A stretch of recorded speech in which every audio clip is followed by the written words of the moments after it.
Wicken Fen in Cambridgeshire is a perfect setting for tales of ghosts and the supernatural. With its primitive landscape of towering reed beds and marshy wetlands, this nature reserve offers us a glimpse into the past. A glimpse that for some can be a little too real. Although many of the marshes and wetlands in East Anglia, known as the Fens, were drained in the distant past to create farmlands and grazing areas, Wicken Fen was largely untouched and has remained used for peat digging and sedge harvesting by local villagers.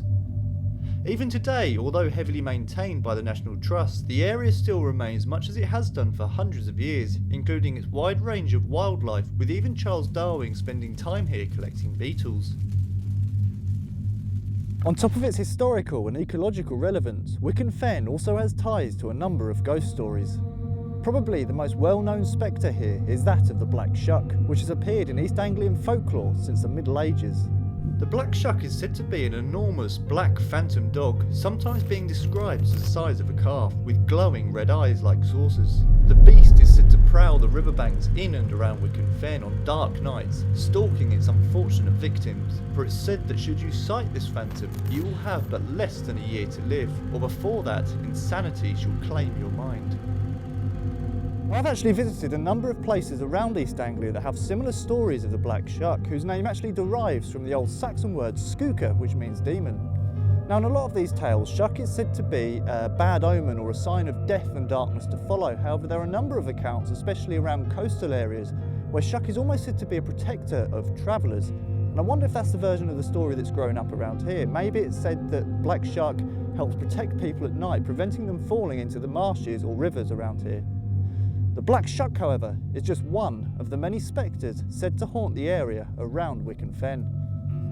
On moonlit nights, Roman legionaries have been seen making their way across the wetlands and reed beds, only to melt back into the shadows just as mysteriously as they appeared.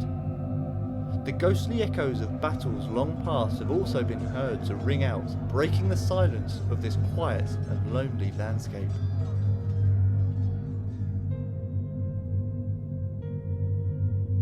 One of the more frequent spectral inhabitants of Wicken Fen are known as the Lantern Men and have been striking fear into the hearts of lonely travellers crossing this desolate landscape for hundreds of years. Described as appearing as wispy ghost lights, the Lantern Men are said to be evil spirits, intent on luring people into the reed beds to their death. It's rumoured that they're attracted to whistling, and local tradition says that one way of evading their wrath is to lay face down on the ground with your mouth in the mud. Now, although you may think the tales of the Lantern Men are merely folklore, passed down generation to generation, there's actually been some fairly recent sightings of them. One man recounted to parapsychologist and author Peter Underwood how he was fishing here one evening, whistling to himself, when he accidentally attracted the attention of the Lantern Men. Who, or maybe what, these Lantern Men are is a mystery. Are they maybe the souls of long dead workers on the fens, carrying their oil lamps to work by the darkness? Or maybe they are indeed something otherworldly, beyond even our human comprehension. A theory has been put forward that the Lantern Men are the result of marsh gases igniting, creating what appears to be wispy lights among the reed beds. Could this really be what people have been seeing here for hundreds of years, and the truth behind many of the terrifying encounters? Personally, I'm not entirely sure. What do you think?